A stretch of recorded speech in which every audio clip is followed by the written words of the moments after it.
jam 9. Boleh tambah 30 menit? Boleh ya? Baik, kita sesuaikan supaya kita agak cukup waktunya. Udah, fokus. Sekarang kita fokus ke pembahasan ya. Wa ayyuba. Gak usah diikuti. Ini bukan doanya, ini ayat yang mau saya kisahkan ya. Bukan doanya. Wa ayyuba, dan saya akan buka, kata Allah, kisah tentang Ayyub alaihissalam. Contohnya Nabi Ayyub. Tahan. Biasanya dalam kaidah kalau ada kalimat pertama disebutkan dalam urutan bahasa Arab, baik dalam Al-Quran, dalam hadis atau yang lain, itu normalnya menggunakan dhammah. Disebut dengan mubtada. Al-masjidu kabirun, harakatnya Setiap kalimat di awal kata harakatnya menggunakan Tapi yang menarik ini menggunakan fathah. Maka Anda membacanya harus dengan menggunakan ilmu balaghah. Setidaknya ada turunan nanti di fikih lughat untuk membahas tentang makna harakat. Jadi nanti di bahasa Arab itu setiap harakat dalam bahasa Arab itu punya makna, ada artinya. Fathah kenapa disebut fathah? Kasrah kenapa disebut kasrah? Dhammah kenapa disebut dhammah? Ada kaitan dengan bacaan, ada kaitan dengan makna-makna tertentu sesuai dengan konteks kalimatnya. Kalau disebutkan fathah, ingat setiap kalimat harakatnya fathah, biasanya ini menunjuk satu kejadian. Kalau pada pekerjaan yang berlangsung di masa lampau, yang kisahnya dibuka untuk menjadi inspirasi di masa depan. Saya ulang.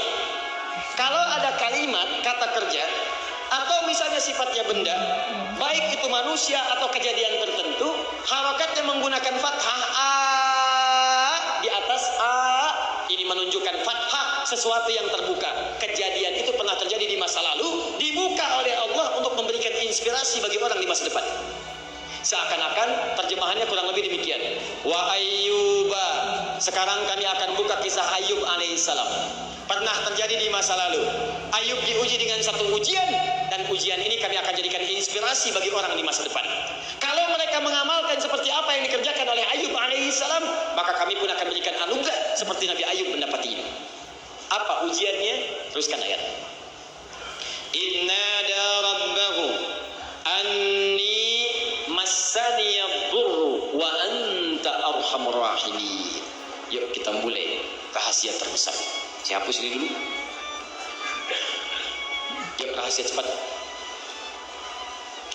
Anni massaniyadurru, ya Allah, saya sakit. Jadi Nabi Ayyub itu di ayat ini dilukiskan diuji dengan penyakit. Pak, Bu, Nabi aja sakit. Masa kita yang bukan Nabi nggak mau sakit? Nabi aja sakit. Dan luar biasanya bukan sakit biasa. Nabi Ayyub itu orangnya luar biasa, keluarganya sejahtera, istrinya cantik, menemani setia pada beliau, anaknya 12. Keluarga sejahtera, orangnya kaya, asetnya banyak, punya kebun, punya hewan-hewan ternak, kaya, sempurna hidupnya luar biasa. Nabi, Rasul, dekat dengan Allah, keluarga sejahtera, aset banyak. Diuji oleh Allah dengan 3 ujian di 3 hari berbeda. Hari pertama hancur semua asetnya, habis. Maaf, kebun-kebun terbakar, binatang ternaknya mati semua. Dalam sehari, habis semua, bangkrut. Apakah mengeluh? Tidak. Coba cek antum. Nabi Ayyub, Nabi Rasul dekat dengan Allah, bisnisnya habis semua, asetnya habis. Begitu habis, tidak pernah ada keluhan, ibadah meningkat. Antum Nabi bukan, Rasul bukan. Baru keluar dari masjid hilang sandal aja udah ribut. Saya sendal harga itu segala apa sih Pak? Sendal jepit. Apa yang terjadi? Meningkat ibadahnya. Hari kedua tambah lagi ujian kedua. Apa itu? Anaknya yang 12 wafat dalam sehari. Di 1, 2, 3 ini tidak. Sehari wafat semua, 12 orang. Apakah bersedih? Wajar ada rasa sedih, tapi kesedihan itu dibawa untuk meningkatkan ibadah.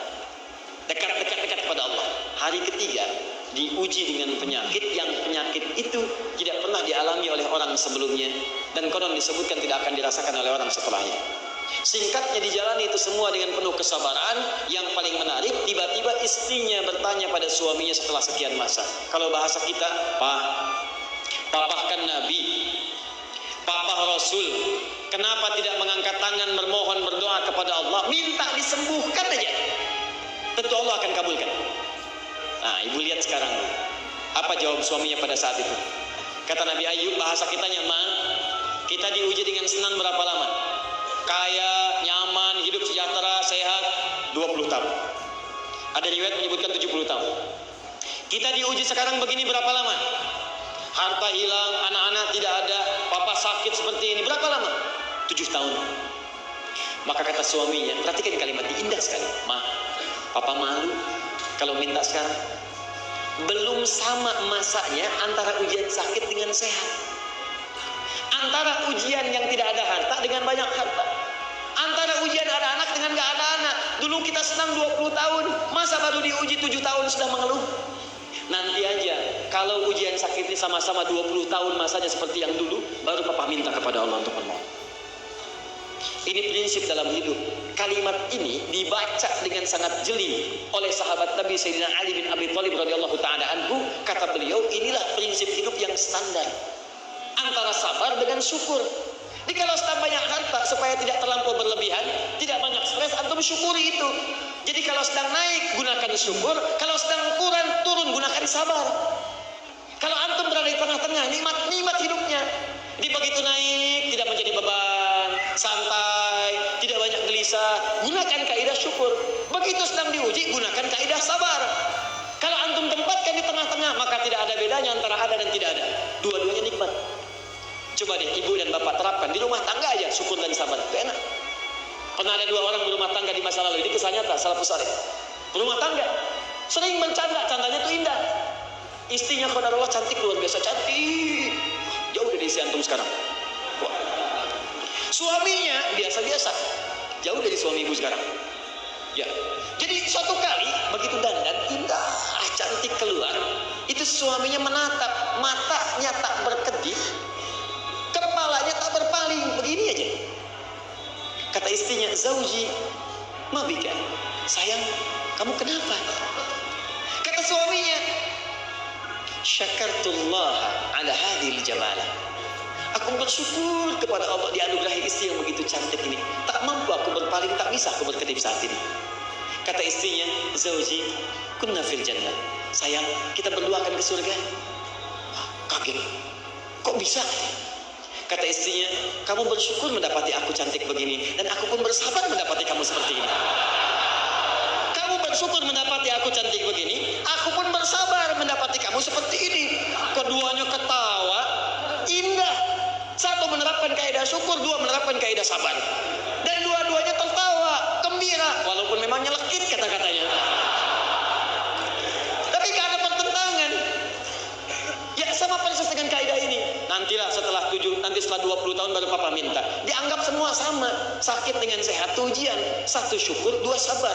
Kaya dengan biasa itu ujian. Kalau di atas kita syukur, kalau di bawah kita sabar, maka hidup seperti itu akan tenang. Tapi yang jadi masalah, penyakit itu mulai sudah mengganggu fisik sehingga tidak sempurna ibadah. Kunci pertama. Saya buka kuncinya. 1. Penyakit ini sudah mulai melukai fisik dan mengganggu kesempurnaan ibadah. Jadi yang menyerang itu bukan penyakit biasa lagi. Ke tangan sudah nggak bersempurna gerak, ke kaki sudah melukai, ke kepala mulai terasa. Sehingga ketika akan ibadah, rasanya ini kurang sempurna ibadah ini. Dalam bahasa Arab, sesuatu yang sudah berpengaruh kepada fisik dan sifatnya sudah mulai terasa bahkan melukai, itu disebut dengan durun namanya. Durun. Jamaknya disebut dengan dharra. Kalau biasa-biasa memang menimpa, teralami, tapi kita masih merasakan biasa. Salat lancar, aktivitas nyaman, pusing dikit-dikit, keseleo yang tidak banyak pengaruh, maka orang Arab mengatakan ba'sun, jamaknya ba'sa. Ba's.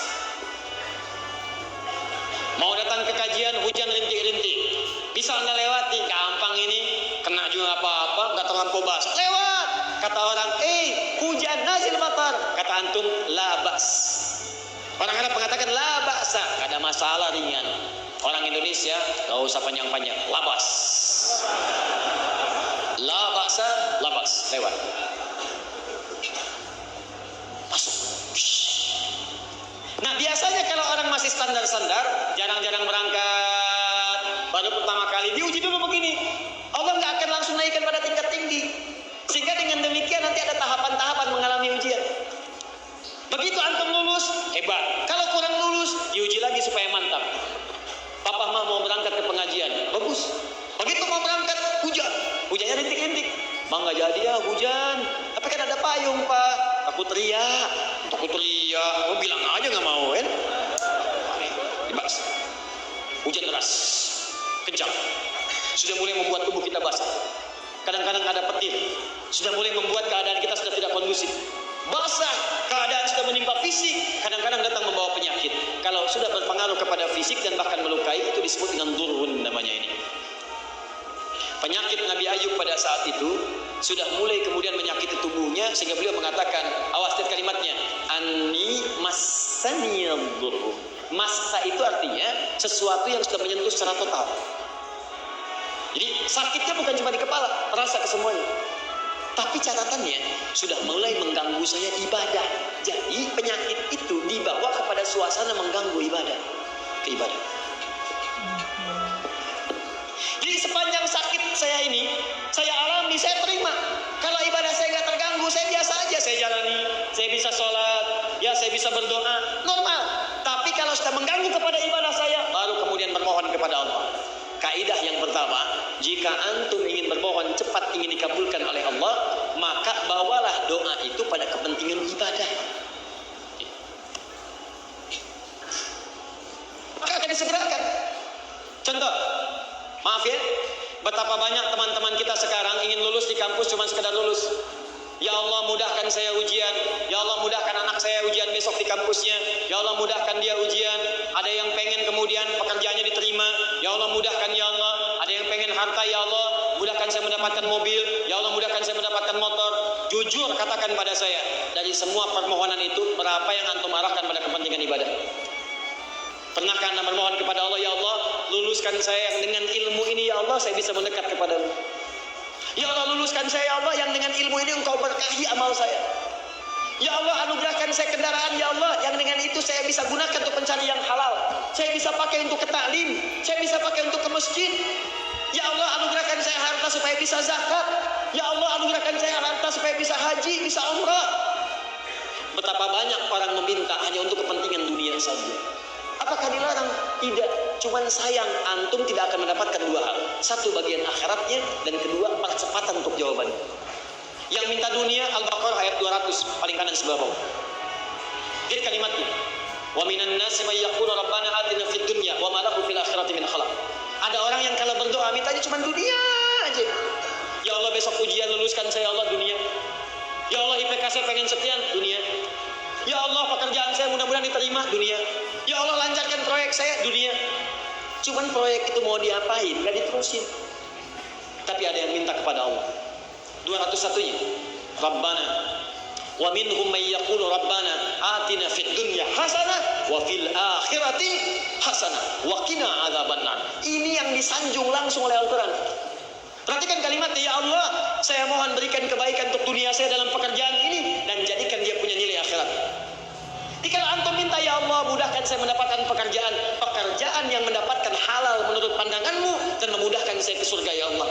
Begitu antum panjatkan, ulaika lahum nasibum mimma kasabu. Kata Allah, orang-orang ini akan mendapatkan bagian sesuai dengan permohonannya. Begitu antum mohonkan demi kepentingan ibadah, maka apa jawabannya? Allah akan percepat jawabannya. Nanti kita lihat ayat 84. Jadi pertama, kaidah doa itu kalau bermohon kepada Allah jangan cukupkan dengan dunia tapi arahkan kepada kepentingan ibadah. Istiqomah. Kalau sudah istiqomah maka apa yang diberikan? Limpahan tanpa batas. Quran surah ke-72 Al-Jin ayat ke-16. Saya selesaikan dulu yang ini ya sebelum pindah. Wa allaw istaqamu 'ala at-tariqati la asqainahum ma'an ghadaqa. Wa allaw istaqamu, kan kalau mereka istiqamah 'ala at-tariqati pada jalan yang telah kami tetapkan. Kata Allah jalan hidup jadikan role model kehidupan Nabi. Contoh prakteknya lihat Siddiqin. Kalau mau bertahap pelan-pelan, baca satu ayat amalkan, seayat amalkan, hadis satu amalkan. Jangan banyak-banyak. Ya, belajar meninggalkan larangan. Minggu pertama larangan di mata, jauhi larangan mata. Pekan kedua larangan telinga, pekan ketiga larangan lisan, sampai ke ujung kaki, sampai tubuh kita terbiasa meninggalkan larangan. Praktekkan. Kalau istiqamah, Wa allaw istaqamu, kalau kalian istiqamah ala tariqati, pada jalan manhaj yang telah aku turunkan ini, la asqainahum ma'an ghadaqa, aku akan limpahkan kepada mereka rizki yang tanpa batas. Karena kalau disampaikan dalam keadaan azan, itu berpeluang besar benarnya. Karena itu dan Al-Quran tidak ada yang salah. Ma'an ghadaqa di ayat ini bukan berarti air, tapi gambaran dari limpahan yang tiada bertepi. Bukankah kalau dalam saat haus paling enak minum air? Bukankah kalau energi itu hilang, air yang datang bisa menguatkan kembali? Ya kan? Bukankah air bisa menjadikan yang kotor menjadi bersih? Maka rezeki itu sifatnya luas. Bisa jadi kemudian materi, bisa uang, bisa ketenangan, bisa limpahan keturunan, dan sebagainya. Istiqamah. Ada satu yang kalau ini benar dilakukan, bukan sekedar rezeki, tapi Allah akan mengutus satu malaikat yang menjaga kita sampai wafat. Apa yang dimaksudkan? Kita lihat setelah menunaikan salat isya berjamaah. Subhanakallahumma wa bihamdika asyhadu an la ilaha illa anta astaghfiruka wa atubu ilaik. Assalamualaikum warahmatullahi wabarakatuh.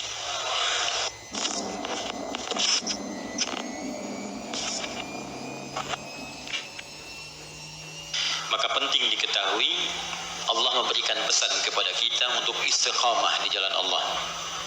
Ambil role model yang jelas, ambil keteladanan yang benar, lalu pelan-pelan praktekkan semampu kita.